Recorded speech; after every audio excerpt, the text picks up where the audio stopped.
Jasad Ustadz Bagas ditemukan di sebuah rumah dengan kondisi babak belur. Bagas?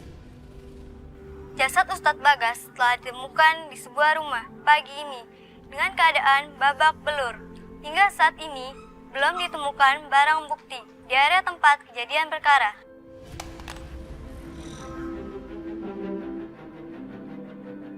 Astagfirullahaladzim. Safira pasti akan sangat hancur mendengar hal ini. Enggak.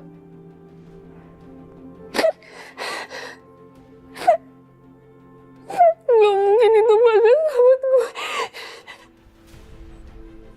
Tidak, Safira tidak boleh mengetahui kejadian ini.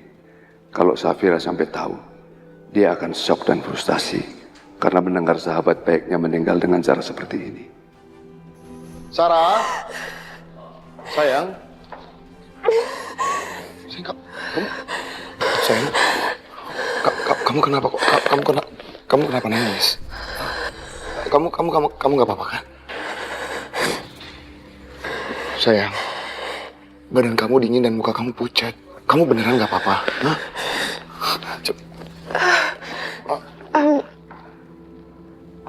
Aku nggak apa-apa kok, Mas. Aku cuma nggak enak badan. Kamu yakin nggak apa-apa? Coba. Aku ke dokter dulu ya. Ya udah kalau gitu aku anterin ya. Nggak usah, Mas. Kamu kan banyak meeting hari ini. Nggak apa-apa. Nggak. Biar aku siap-siap dulu ya. Tapi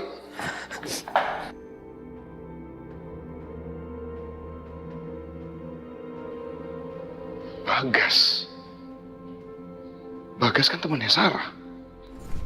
Aku semakin yakin ada yang dia sembunyikan. Baik Bu, ini laporan untuk minggu ini. Silahkan dicek. Assalamualaikum, Bu. Papa? Papa? Cinta tuh, Eyang? Safira, Papa mau ngobrol sama Kenan. Sama Kinan? Iya, cuman ngobrol-ngobrol aja. Ya udah Pak. Kita ngobrol di sana aja. Kinan.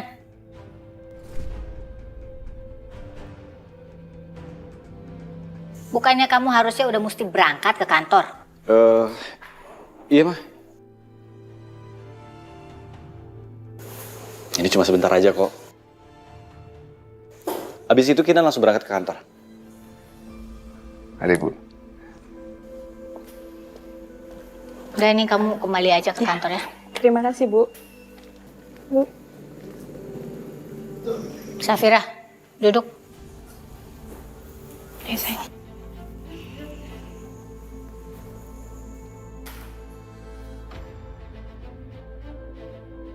Ada apa itu?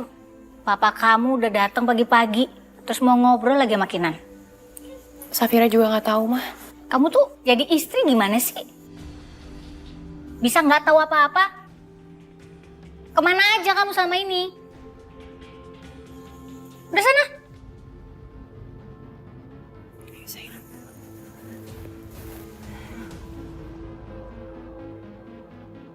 Ada sesuatu yang nggak beres nih. Bagas meninggal karena dibunuh, Pak. Ya, kamu sudah pastikan kalau Safira nggak tahu?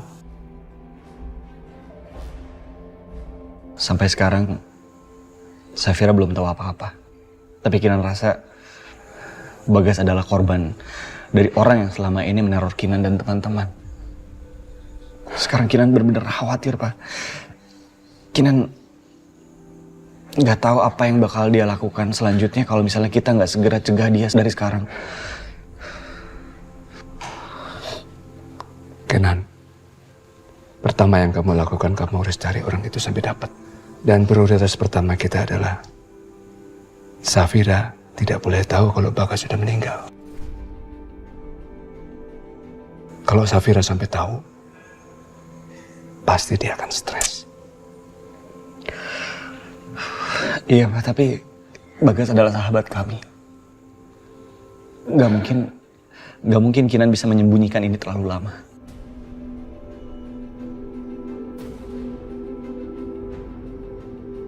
Ya, apapun yang akan terjadi, pokoknya kita tidak boleh membuat Safira stres.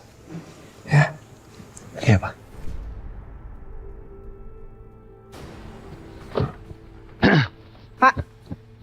Papa ngapain turun? Saya mau menemani Nyonya. Gak usah deh. Saya bisa kok sendiri. Bapak tunggu di sini aja. Baik Nyonya. Dia pikir dia bisa lolos dari gue. Lihat aja nanti.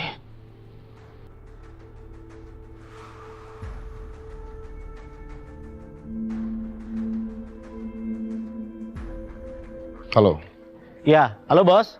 turun di mana dia? Nyonya turun di klinik Medika Harapan bos. Oke. Kalau gitu, saya mau Bapak melapor ke saya. Kemanapun Bu Sarah pergi.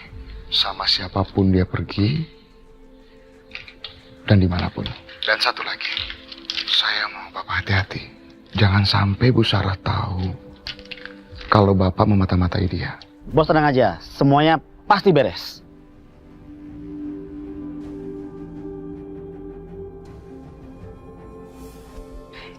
Cinta, nanti makanannya harus dihabisin ya. Iya, Ma. Terus nggak boleh nakal. Oke? Oke, Ma. Pinter.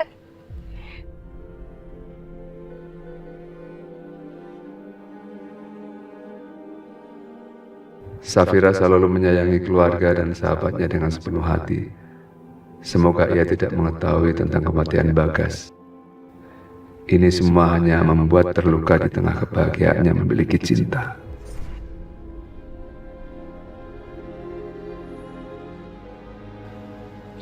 Pa. Papa nggak apa-apa. Oh, enggak apa-apa, enggak apa-apa. Papa tadi ngobrolin apa sih sama Kenan, Pa? Atau tadi nggak ada apa-apa. Cuman tadi Papa minta tolong ada urusan di bank dengan Kenan.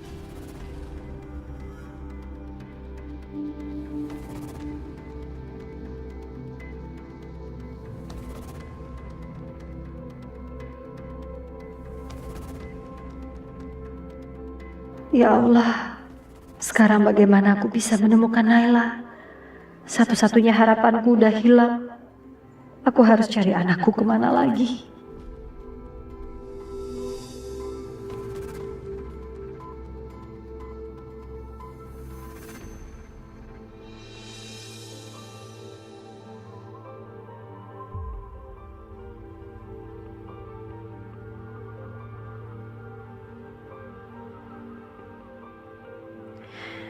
Naila, anak perempuanku yang cantik juga sebesar itu sekarang.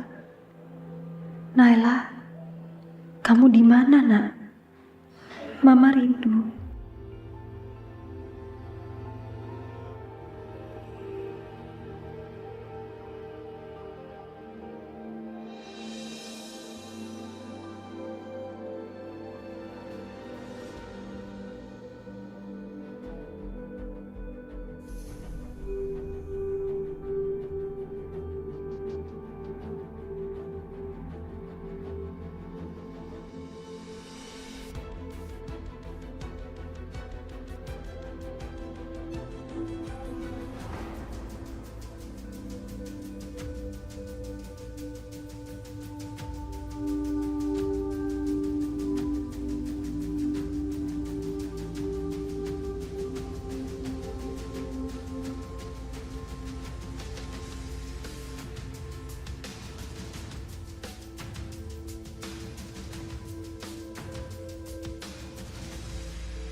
Kamu kenal dengan mayat itu? Jangan panggil mayat, Pak. Dia itu teman saya, Pak. Namanya Bagas.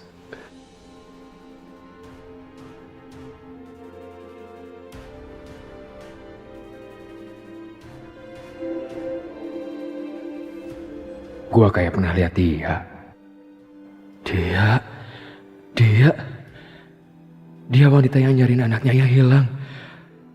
Apa yang dia lakukan di sini? Pak Alvaro, ini rumah Anda kan? Iya, Pak. Apa yang Bagas lakukan di rumah Anda?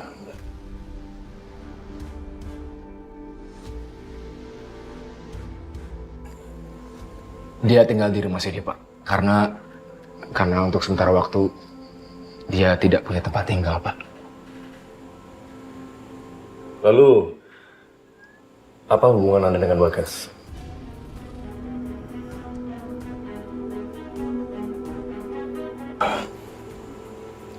Dia teman saya, Pak, sejak kuliah. Lalu kapan kalian terakhir ketemu? Kemarin, Pak. Pak Alvaro, apa Bagas pernah membicarakan seorang anak kepada Anda?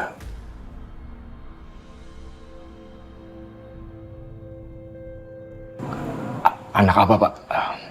Anak siapa ya, Pak? Nggak pernah, Pak. Nggak pernah. Karena Bagas sendiri belum menikah, Pak. Oh, jadi gitu ya? Dia sama sekali tidak pernah membicarakan seorang anak kepada Anda. Ya.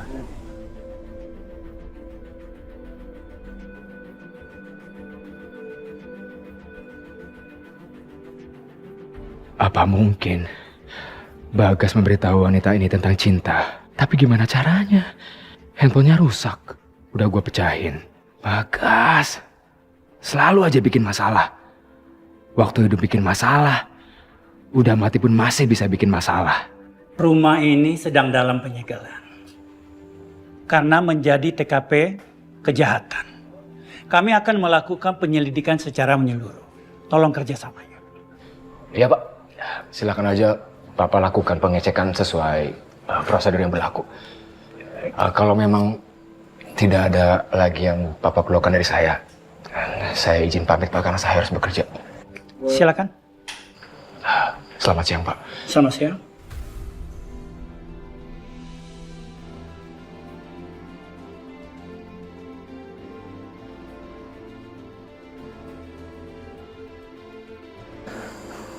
Gimana, Pak? Bagas itu satu-satunya orang yang bisa memberi petunjuk di mana Naila. Dia yang menghubungi saya, dia yang minta saya datang ke Jakarta dan dia akan bawa saya kepada Naila. Jadi Bagas udah ngasih tahu wanita ini. Gila Bagas, apalagi sih maunya tuh orang? Bisa. Saya harap Bu Anissa tenang dulu ya. Biarkan Pak Polisi yang bekerja. Saya yakin sekali anak ibu pasti akan ketemu.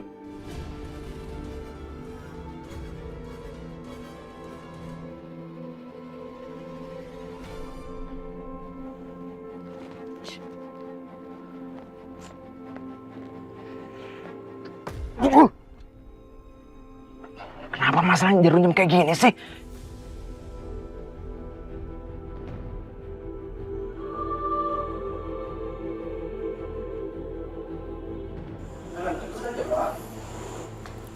Ada apa, Bu? Saya punya firasat. Saya merasa kalau dia itu menyembunyikan sesuatu. Ibu tahu dari mana? Kelihatan dari matanya. Seperti ada yang dia sembunyikan.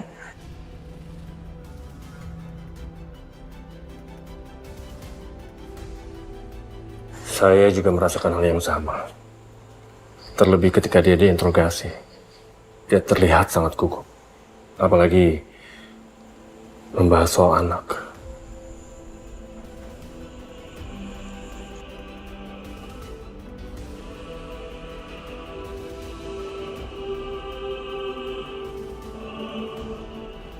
Pak Alvaro, tunggu sebentar.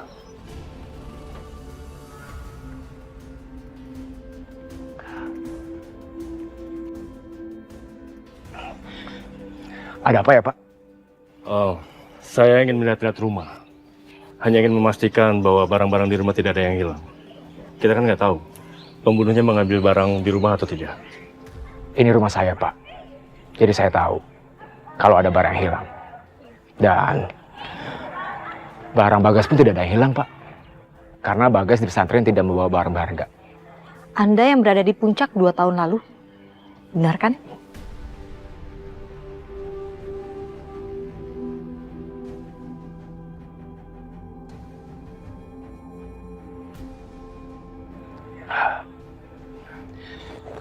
Iya, memangnya ada apa ya, Mbak?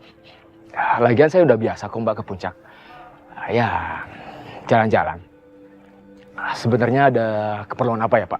Bapak mau apa sih, Pak? Kita ini lagi bahas Bagas. Tapi kenapa jadi bahas ke puncak ya, Pak?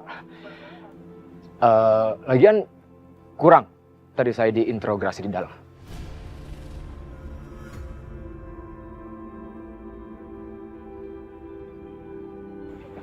Menurut saya udah nggak ada yang perlu saya jelaskan lagi.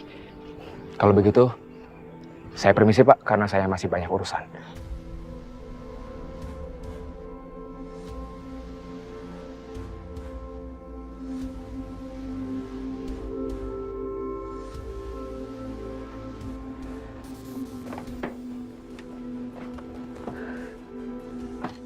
Lihat sendiri kan Pak?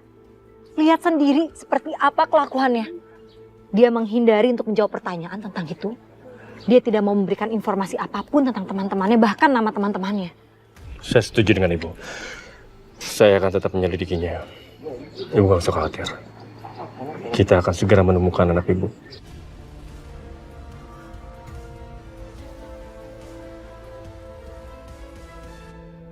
Nan, Sar.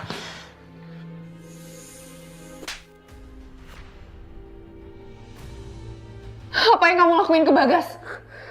Jangan bilang kalau kamu yang ngabisin dia. Al, tadi malam aku tuh cuma mau ngomong sama Bagas, tapi kamu ngelarang aku untuk pergi. Kamu yang bilang kalau kamu akan urus dia, kamu akan ngeberesin dia. Cuman gini caranya. Apa, Sar? Gak mungkin aku bunuh Bagas, Sar. Bagas itu teman aku juga, Sar. Tapi Bagas tuh ada di rumah kamu, Al. Kamu yang bilang kalau Bagas gak akan ganggu kita lagi, dan sekarang dia tiba-tiba mati. Ya tapi bukan berarti aku yang bunuhnya, Sar. Udah. Cukup nih apa-apaan sih, kita lagi kayak gini. Berantem tuh gak ada gunanya. Udah, kalian semua tenang dulu, tenang ya. Nan, gimana gue bisa tenang? Gue tuh punya keluarga, gue punya 2 anak. Yang ada semua itu bisa hancur kalau gue keseret-seret masalah ini. Emang kamu aja yang bakal susah? Aku juga, Sar.